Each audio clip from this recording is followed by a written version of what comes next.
to Pride Sunday. Yay! Where I will remind you, as we are gathered together, we proclaim the good news of God publicly, intentionally, and explicitly, that this community joyfully affirms God's love for LGBTQIA+ people. Amen?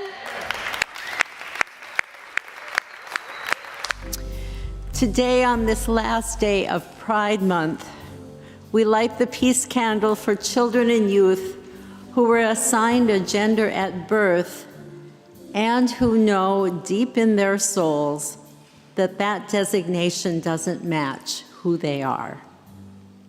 For those young ones among us who have been bullied, scorned, criticized, ignored, or forgotten because they can't conform to society's expectations of what gender and sexuality mean, may they know that they are perfect just the way they are. May they be embraced and loved by their families and their communities. May they receive the health care they need and deserve. And may this church always provide a loving and welcoming space in which they may flourish. May this be so today and every day. It is indeed Pride Sunday. And I've been remarking to people that Kareem and I have been going to Pride for 30 years now. And I think it still becomes one of those, and religious folk don't like me when I say this, it becomes one of those high holy days for me. All of that noise and dancing and celebrating actually may conceal some real, meaningful, powerful experiences of life that we don't get to see. But it's because of their dancing and singing, giving voice to the testimonies of people who've overcome something. The LGBTQ community has known the long, dark night of pain and suffering.